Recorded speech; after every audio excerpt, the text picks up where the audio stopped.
Welcome to What the World Needs Now with hosts Tom Whisinnand and Josh Monroe. We hope that you're able to leave feeling encouraged and ready for another day of changing lives in the field of education as we speak with inspirational teachers from across the nation and world about what keeps their spark lit.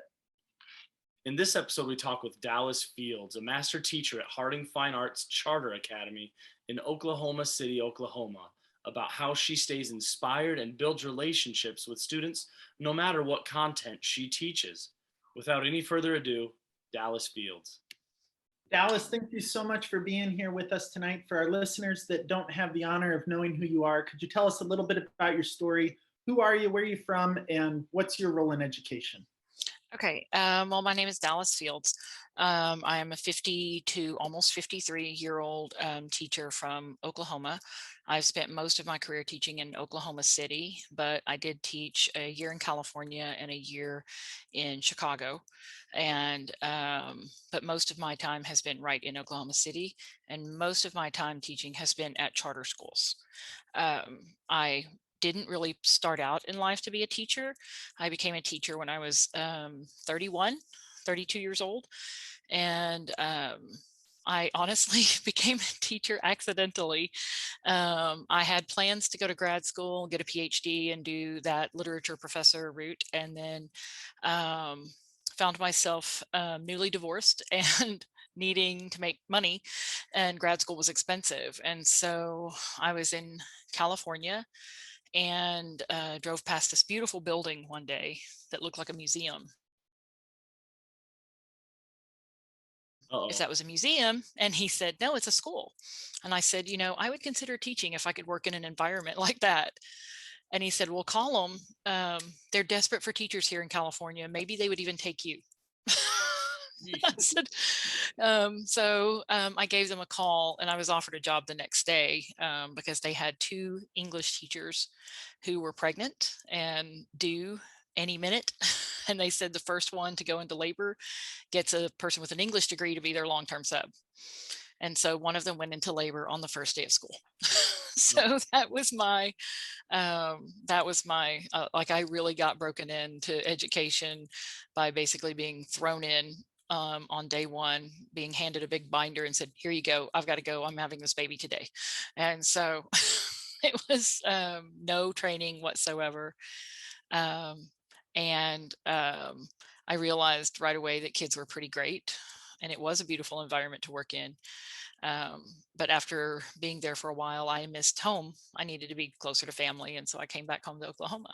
And kind of the rest is history. Other than about a year or so where I spent some time working for Boys and Girls Clubs of America for one of our tribes here in Oklahoma. Other than that, I've been teaching since 2001 or 2000 and 2001. So it's kind of a long career now. I guess it's starting to feel like it's a long career. So Looking um, back, it is, yeah. yeah, and so right now I'm teaching at Harding Fine Arts Academy in Oklahoma City. We are another charter school. This is my third year there. So at the end of my first year there, we shut down for COVID in spring, like everybody else across the nation. And then last year we were kind of a hybrid, in-person, virtual cross. And and this year we're kind of back into pretty much all in person, with the exception of our kids who are um, quarantined, or if they get diagnosed with COVID or whatever, and they're distance learning. So other than a few isolated cases, we're all in person again this year. So That's pretty incredible. So for some of our listeners that may not be familiar with the charter school structure or what charter schools are, would you just kind of tell us a little bit about the structure of your school and the charter schools, how they function in Oklahoma, and kind of go down that road with us a little bit? okay. First of all, they are a school of choice. They are usually free public schools where students who apply have their names put into a lottery. And so there is no cherry picking of, let's the top brightest kids from across the state or anything like that. We take a broad spectrum of students. So it is totally a lottery system usually at most of the charter schools, where kids apply and their names, like, you might have, let's say, 125 new spots for freshmen, let's say, coming into a charter school, and you get, let's say, 400 applications. Their names just all go into a lottery, and so you have just as good a chance of getting a student who has tested very high for state testing versus a student who may test with all kinds of special needs. And so we get a broad spectrum socioeconomically also. Um, and so, but they are free public schools, but they are schools of choice. And usually they have some sort of mission that is targeted towards a certain direction. And so we have like math and science academies. We have the one I'm working for right now is a fine arts academy, where we have lots of things, classes like guitar, piano, dance, um, drama, um, and lots going on with visual arts. We have different kinds of like jazz band, choir, and performance bands. And then we have, a traditional education as well. And so we are a college prep school. The majority of our kids do go on to college or some sort of like graphic arts trade school or something like that. So, but we are a school of choice. So it allows us a certain amount of freedom regarding discipline, for instance.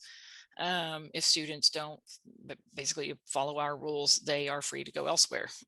And whereas a public school sometimes has to kind of make do with their students. And so we have a lot more latitude probably in um, helping students find the school that's the right fit for them, even if it's not ours, for instance. So, but ours is to kind of make arts a mission of ours, as well as college preparation.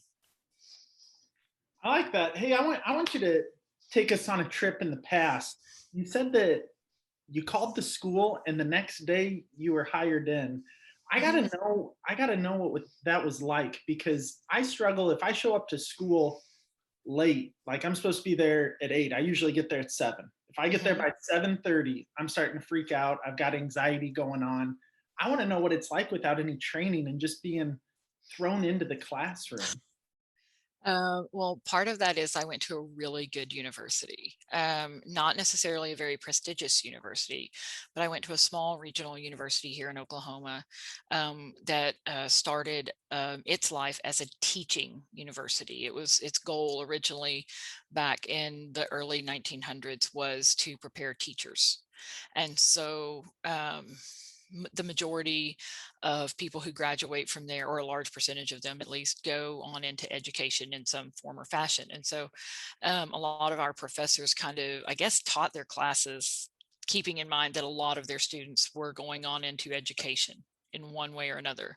And even though I didn't plan to do that, a lot of my classmates did. And so I kind of saw good teaching ideas kind of around me all the time. And also my professors were amazing because they, even though all of them, as far as I know, were published authors and poets, their pressure that they put on themselves was to be good teachers. And so if you were to meet any of them at a party and ask them what they did for a living, they wouldn't say, "Oh, I'm a professor of literature." They would say, "Oh, I'm a teacher down at the college."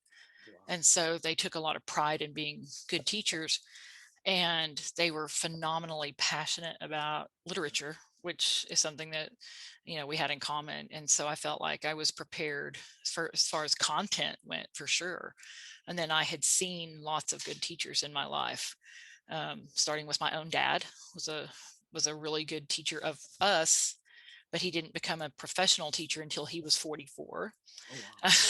But growing up, he had that natural personality of a teacher.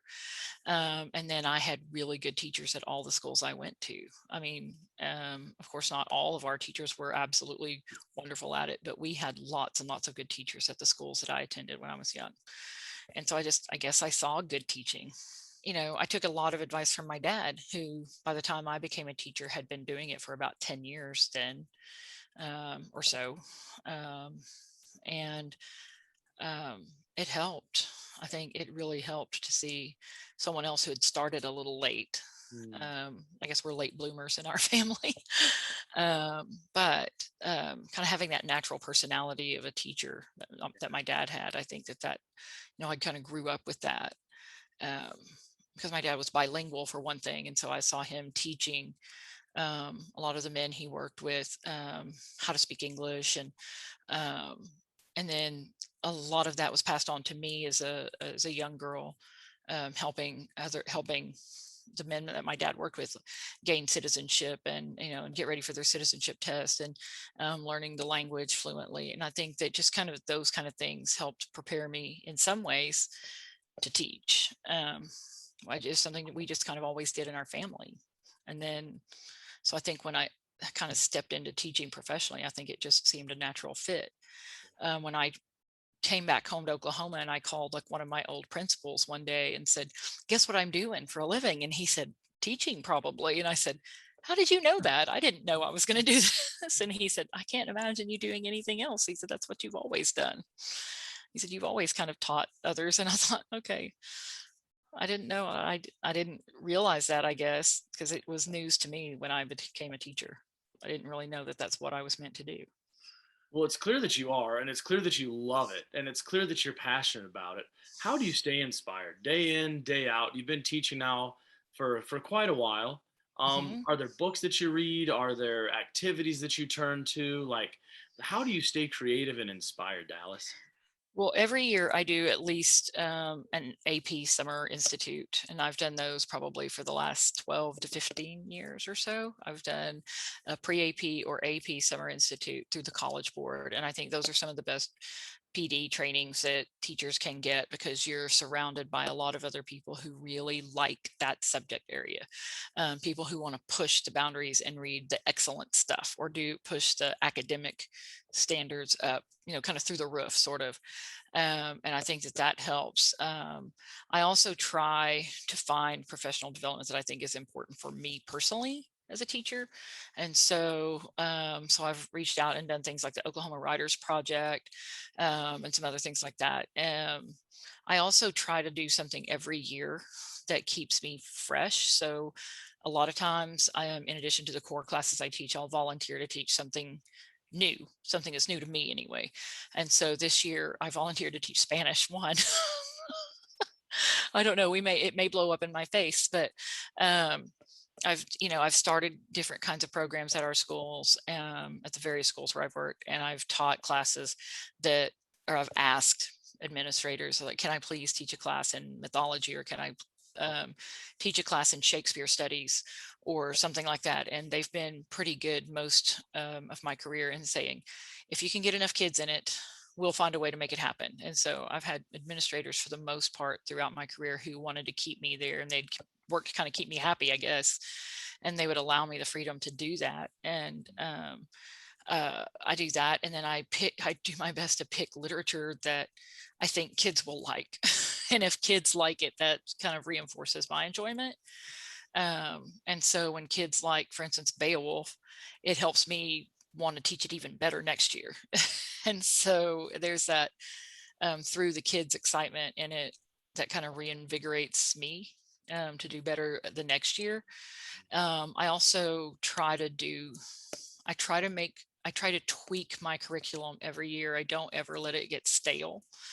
I think that's important, especially as a literature teacher. We can get really comfortable in what we like to teach, Yeah. and what's easy to teach, and what we've always taught. And I think that we need to make sure that we're teaching, that we stay fresh, that we stay current, at least in our skill sets. And I think that we need to rotate some stuff in and out every now and then. And so um, this year, for instance, I taught A River Runs Through It, and I don't teach that every year in AP.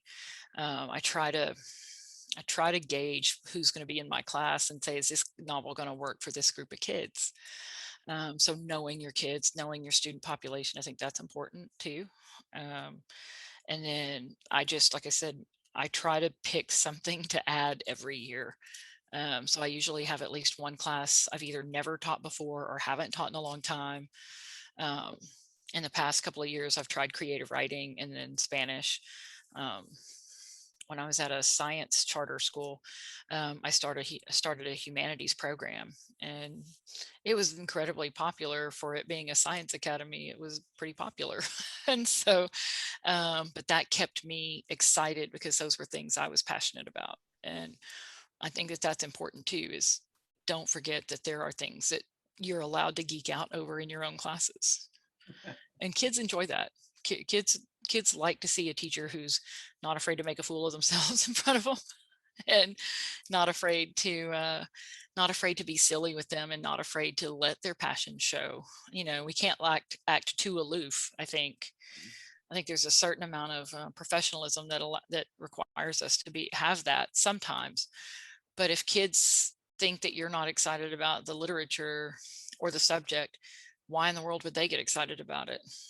So, um, and I do try to do projects and stuff, like instead of just quizzes and tests or whatever, I do a lot of like art projects and arts integration with my classes, and that helps them get excited about it too.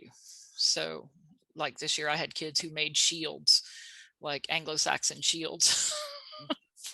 for Beowulf, and they got really excited about it. Some of the boys who don't really like reading got excited about that, and so um, their mothers will say they don't necessarily like my son doesn't like reading, but he likes your class because let him do projects and things to help him understand or show how he understands that work. And it's about reaching those kids, the kids you have, not the kids you've always dreamed of or the kids that you had in the past, but the kids you have right now in front of you. It's about finding something that they can get excited about today. I love listening to your story because everything you're saying is what we ask our students to do, about taking those risks. Like you're teaching Spanish this year. That had to be you stepping out on a limb. But you're Yeah. taking risks, and you're having fun with kids, and you're modeling all of these things that we ask kids to do every day. So I don't know how they couldn't love being around you, because you ask them to do it and then you show them that you're doing it. Well, I think some of it is an age group thing. This year, like, teaching Spanish 1, for instance, I'm teaching a lot of freshmen and a few 10th graders or whatever. But I think freshmen still are worried about getting excited in front of their peers. Like there's a cool factor that they're trying to work for, I think. And so they see me geeking out over Spanish or telling some silly joke or whatever, and they just kind of sit around and look at each other and look at me, and I'm thinking, I don't know. I think it's an age difference. And I was telling some of my seniors, I said, it's a harder transition from 9th grade to 12th grade and back and forth than it is to transition from Spanish to English and back. It's the age level.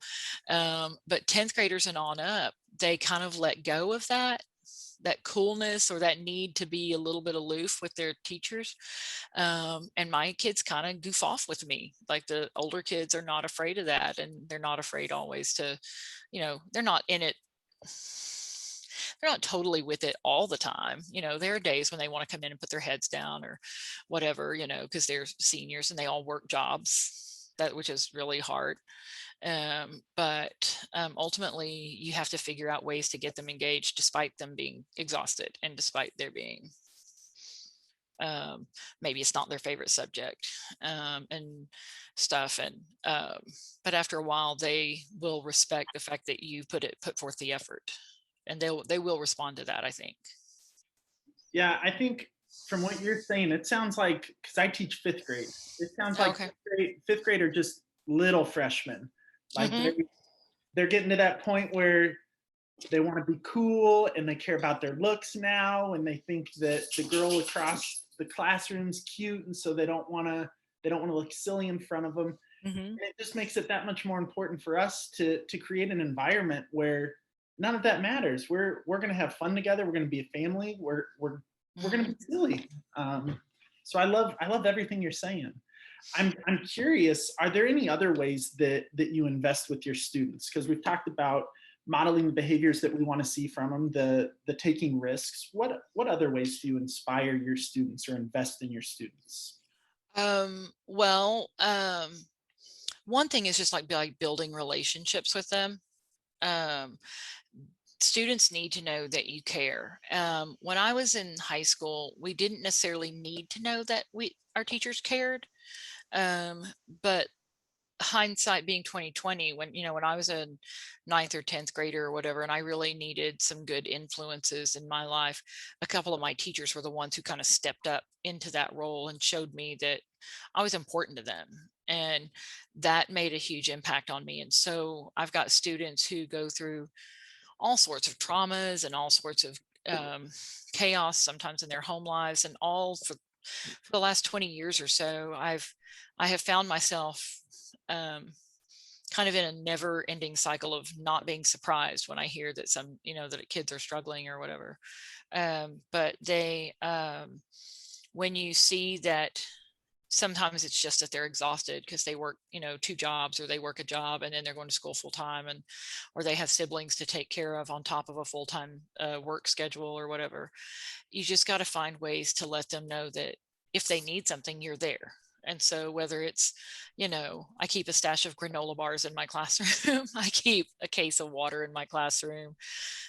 Sometimes it's just seeing that a kid needs hydrated and saying, here, you need some hydration, drink a bottle of water, and feel better.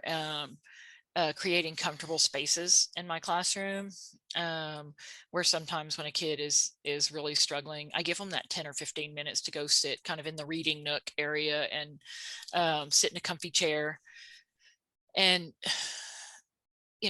sometimes it's important to understand that these kids don't necessarily, at the end of the day, need to know all of the nitty gritty details about the characters in Beowulf, but they need to survive the day. And they need to get through the day the best way they can. And sometimes by the end of the day, we are all kind of crawling across the finish line, but our kids are too.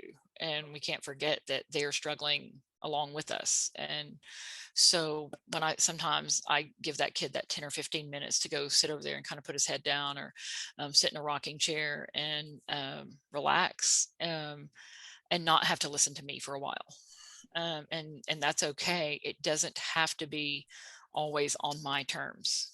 It doesn't have to be me that's always in control of the classroom. It's understanding that they have needs as well as I'm having needs. And so I think that helps when they realize that we really care enough about them to have their needs addressed, and um, to um, let them know that they're important to us enough that we design our classrooms as best we can with their comfort in mind, their needs in mind.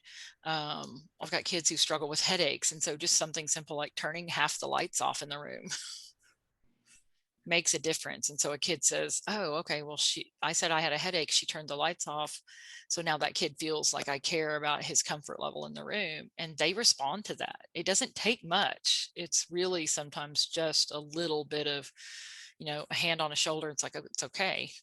um, Letting them know that they're in a safe place and they're in a comfortable space. Letting them know that they can come talk to us, and boy, do they. It's, they'll tell you stories that'll make your heart proud, and they'll tell you stories that will break your heart. Um and I guess that's part of what keeps me coming back, is knowing like who's going to listen if we're not there. Is the next person who takes my place going to be that for those kids? Are they going to listen? Are they going to take care of my kids? That's, and so um even though I'm getting a little long in the tooth to be doing all this, I think that um, it's important to keep doing this as long as I can, Well, and hope that the next generation will do the same. I think when you start valuing students for being human, and you acknowledge that they're going to have off days, and you acknowledge and normalize that um, it's okay to feel down, it's okay to feel angry, it's okay to feel however you want to feel, Hmm. and normalize that and say, hey, I feel that too sometimes. And you start valuing each other's humanity, and all of a Hmm. sudden it becomes this really dynamic community team effort to not only be successful academically, but also to really care for each other, and to then start a thriving community, which it sounds like you're doing a marvelous job of. And the I kids hope are so. really responding.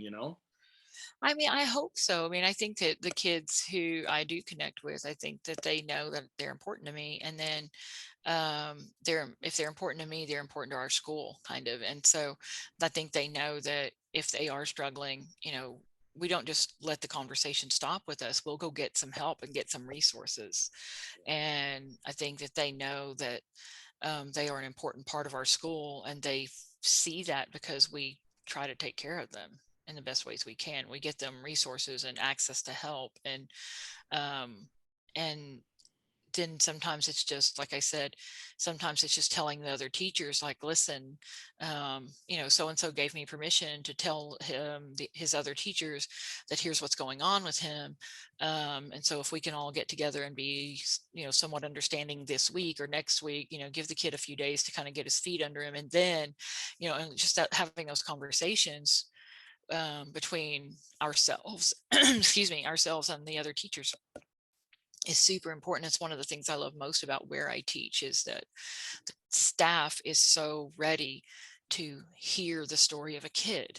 And um, instead of finding ways to help the kid to fail, we help find the kid ways to be successful. And what can we do to help this human in front of us Right. get through a few more days and get through this year and get them off and graduating so that they can stand on their own 2 feet. And I don't feel like it's enabling. I feel like it's empowering them to go on and find their way out in the world. And then they always also know that there's that little bit of a safety net where when they struggle, they can reach out to us and send us an email and say, oh, here's what I'm doing. And so when they're off at Emory University or Yale or wherever they're going, or OU, just our local colleges and universities, when they call us back and say, listen, here's what I'm doing here at my college, and I just wanted to let you know I'm okay and that I'm doing it right, then it's kind of the best reward we could have. That is the best reward, isn't it? When a student gets a hold of you and Mm-hmm. says, "Hey, just to let you know, you made a difference in my life. Just to let you know, Mm-hmm. I'm still thinking of you. Just to let you know, here's where I'm at. Here's Yeah. what I'm doing." And due to you as a teacher, you helped make Mm-hmm. me successful as I am today. Nothing's better than that, in my opinion. I mean, I still do that with my professors. I mean, I still reach out to them. I mean, they are some of my dearest, closest friends. And when I have my low days, sometimes days I send a message to them saying, I don't know if I can do this much longer. I guess I'm just exhausted or whatever. And they're still there to give me advice. And they still know how much I respect and love the work and influence they've given me. And I think that it's important that I talk a lot with my kids about my teachers that I had and how they influenced me. And I think they see that, first of all, I know I don't know everything, and then secondly, to know that it's okay to reach out. You don't have to be strong all the time, and that when they see their teachers aren't afraid to say, hey, I was struggling yesterday and I reached out to one of my professors and he gave me this piece of advice and I think it's pretty cool and I'm going to share it with you guys. They need to know that we're human. They need to see us being human every now and then. I don't think they need to see all our faults, but I think it's okay for them to see a few and understand that you can have a few flaws and still be a professional, and you can still be effective. And because I think they need to see human beings, and they need to see that they can be good students without having to be perfect all the time. I think that's important too. Dallas, I want to change the subject just a little bit because we were talking Okay. off air, but I don't want it to surprise you. But off air, we were talking a little bit about the struggles that schools are going through, that education's going through, the struggles Mm-hmm. that teachers are having. And I think what you're talking about right now is a big thing that needs to be discussed more. One, the problems that we're having as teachers, and two, the pressures that are put on educators' shoulders, because I think a lot of those pressures take away from everything that you're talking about. When we have to focus on standardized tests Mm-hmm. and all of these standards, and I'm not saying that standards aren't important, but I think sometimes we lose the fact that we are teaching humans, Mm-hmm. and that should be our goal, is to teach and raise amazing humans that are going to change this world. So I guess my question then would be, how do we shift that so that one, teachers feel valued in what we're doing, and two, that maybe there's more of a focus put on being there for the kid first, Mhm. making sure that they're socially and emotionally healthy, stable, and okay. And Mhm. then we move on to standards. Um, I, this year, I will say this year and the past year have been some of the roughest. I know that for a lot of educators, I've heard so many people, even newer teachers, saying um, it's just so hard that they kind of want to just not do it anymore. And so it's disheartening, I think, to feel that. And it is so much pressure. I feel like maybe it's because we do have to wear too many hats as teachers. There is so much there that we have to care about. We're torn between having high academic standards in a certain field and then teaching the whole child, and meeting the socioeconomic and just the social side of being a child, with all that entails. And I think that a lot of teachers are just, I think they're burned out. I think that they've tried to burn the candle at too many ends, not just two. I think they're burning it from all sides.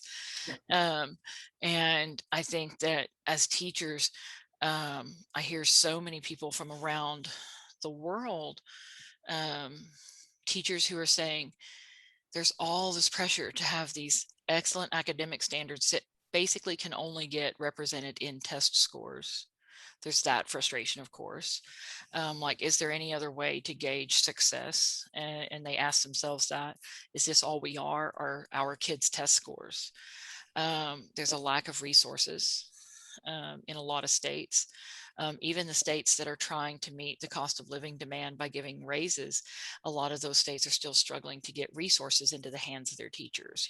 Teachers are teaching with 20-year-old textbooks and things like that, or lack of ancillary materials, and um, or everything's going completely digital. And then you've got teachers who are struggling to kind of keep up with that technology.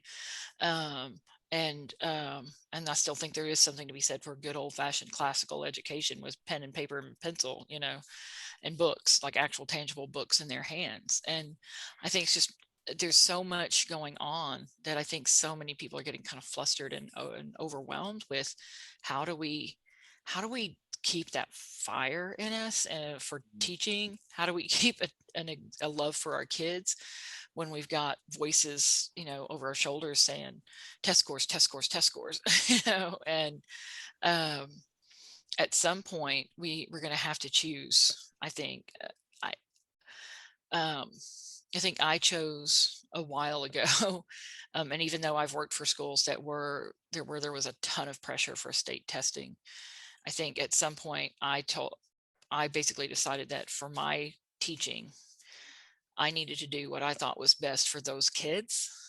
Ultimately, the test scores happened anyway because the kids felt safe enough to take the risks, and kids felt safe enough to believe in themselves to do well on the test. A lot of the test anxiety went away when they believed in themselves.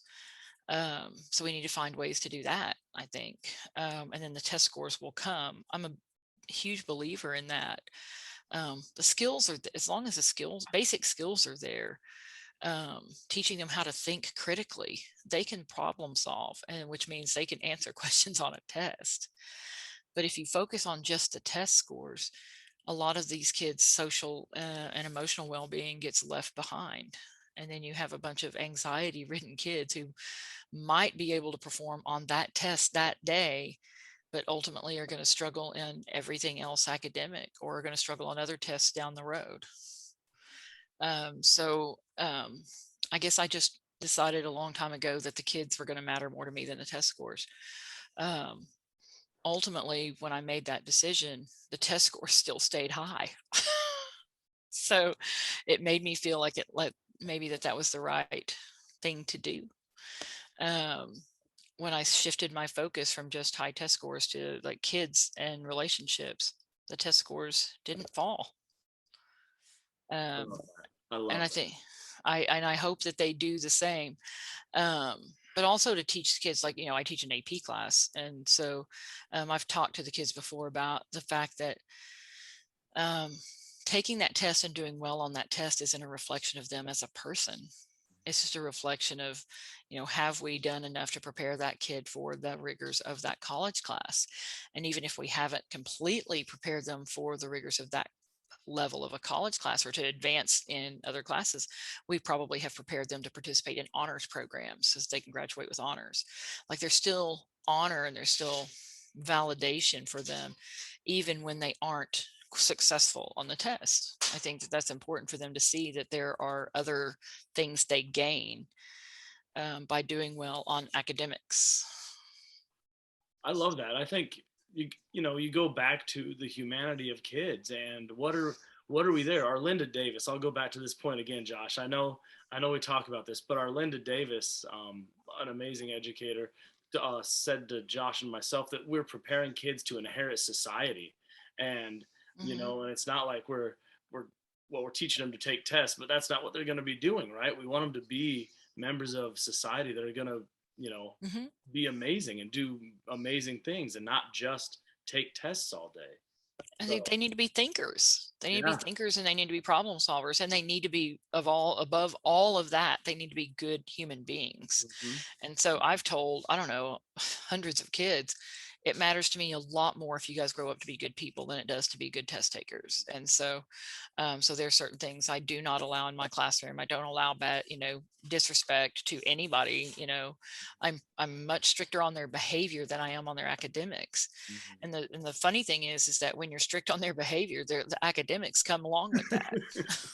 Yeah. Like, it's this magical mystery that no one saw coming. And it's worked for me.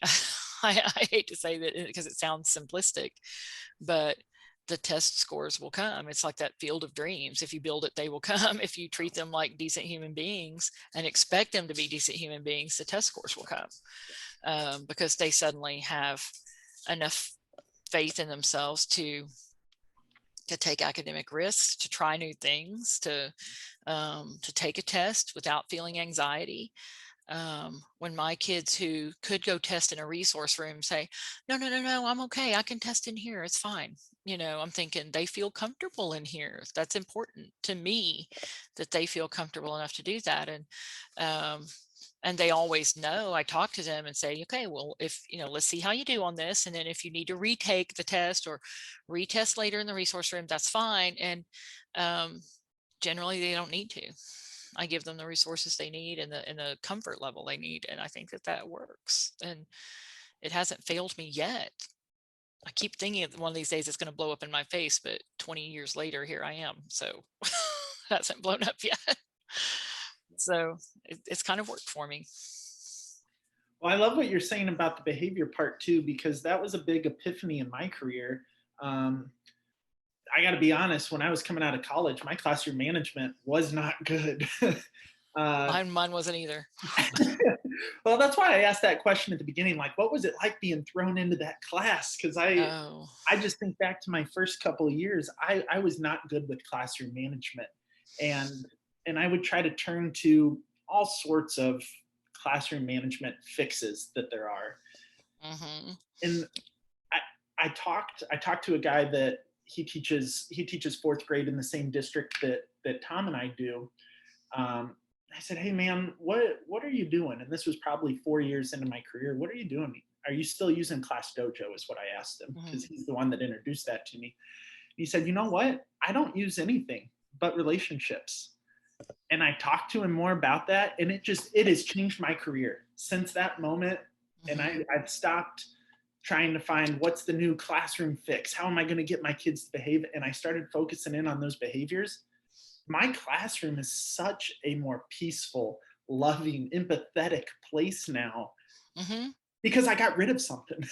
Yeah. I was gonna say I've done a lot of the stuff like teach like a pirate, teach like a champ, teach like, whatever, it's, and they're not bad programs at least, but I feel like, there's this thinking that there's this one perfect fix for education, and it's not. It really boils down to, do those kids in your classroom feel like they can trust you to be their advocate?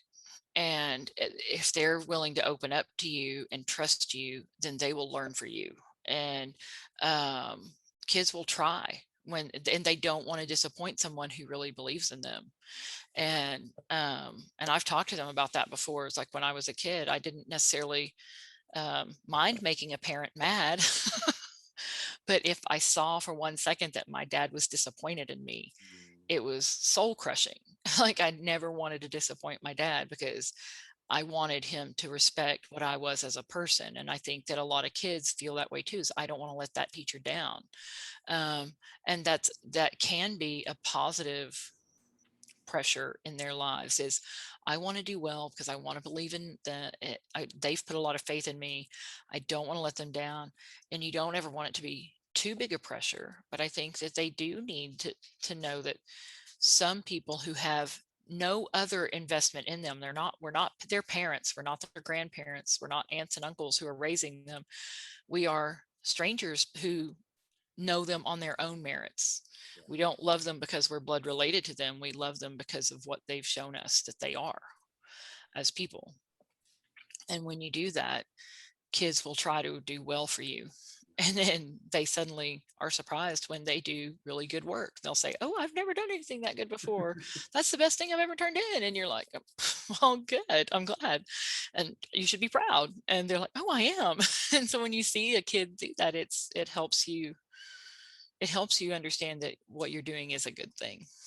And I think that if we could just get that across to more educators, it can be something as simple as each kid for the first couple of months of school, like each kid as they go out the door in a class is just stop and talk to that one kid for 3 or 4 minutes and say, "Hey, I just want to make sure you knew that I thought that was really great what you said today," or "You seem really particularly sleepy today, is everything all right?" And just they know that they are cared about, instead of just letting them all leave all at once. I usually hold one or two of them back and say, "Hey, what's going on with you guys today, blah blah."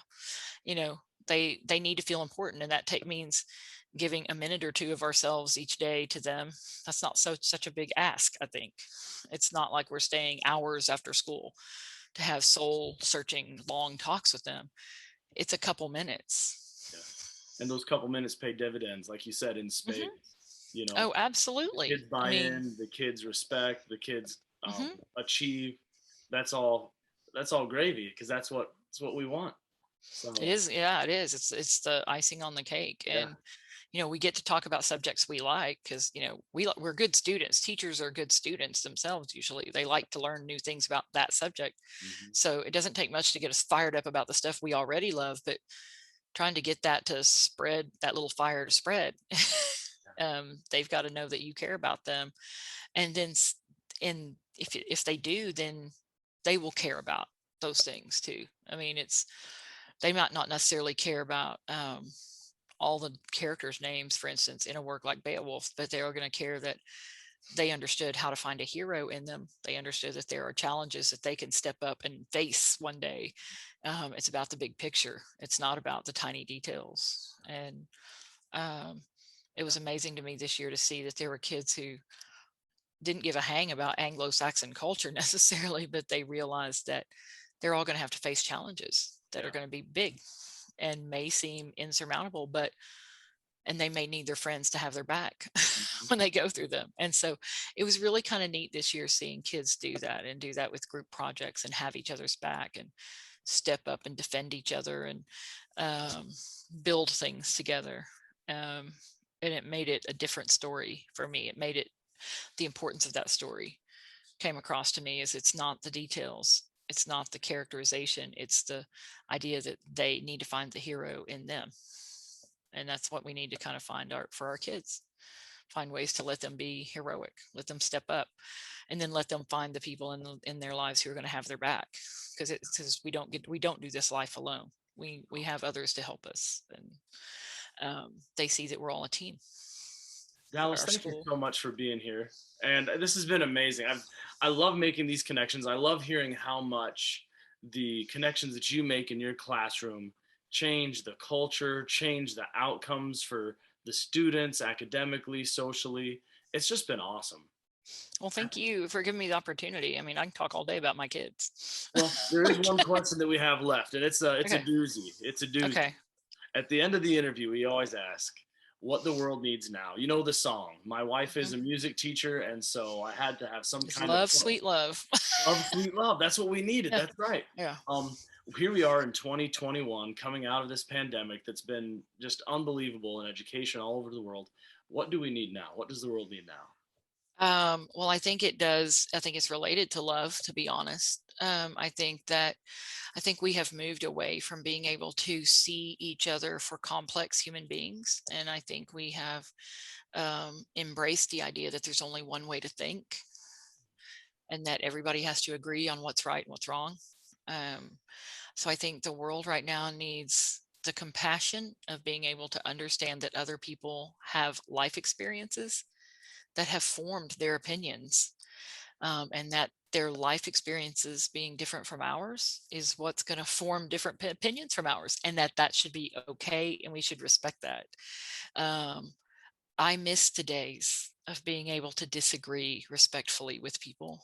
And I think that being able to love each other as human beings enough to trust that even when we disagree, we can still respect each other and love each other, and have wonderful conversations and wonderful debates. That singular mindset is something I wish would kind of go away. There's only one way to be right. I'm dying for that moment. I miss the philosophical conversations like crazy, where you could play the devil's advocate and say, but what about and what if? I Mhm. want those conversations to make a comeback. Yeah. Especially with Um, being attacked in those moments. Like it seems more so now that if you do play that role, you're getting attacked for it. I remember I had teachers who never revealed their own Oh opinions, yeah. but they No. certainly challenged us come up with um, to come up with good arguments for our own, and they did that by always playing the devil's advocate. Mhm. And I just think I miss that. I think it is a central part of being a human being is to love each other enough to respect who we are fundamentally, and that means including our opinions that maybe we haven't thought them all through yet, but Yeah, that's growth. I think love each other enough to let each other grow. that's right. That's right. Well, Dallas, thank you so much for being here with us tonight. This has been absolutely amazing. Can't thank you enough. Well, thank you guys. Ladies and gentlemen, that's our show. Thanks for tuning in this week. We're so thankful and appreciative that you took your time to listen to our guest, Dallas Fields. Hopefully, you're ready for another week of changing lives, and hopefully, what the world needs now is helping you to sustain your inspiration as we journey through this school year. If it is, go ahead and hit that subscribe button. It helps us to continue to get inspirational educators' stories out. We hope that as you head out, you remember that the biggest factor that plays into student success is you, your love, your passion, your empathy, your dedication. It's exactly what the world needs now. Thank you for all you do. Have a good one.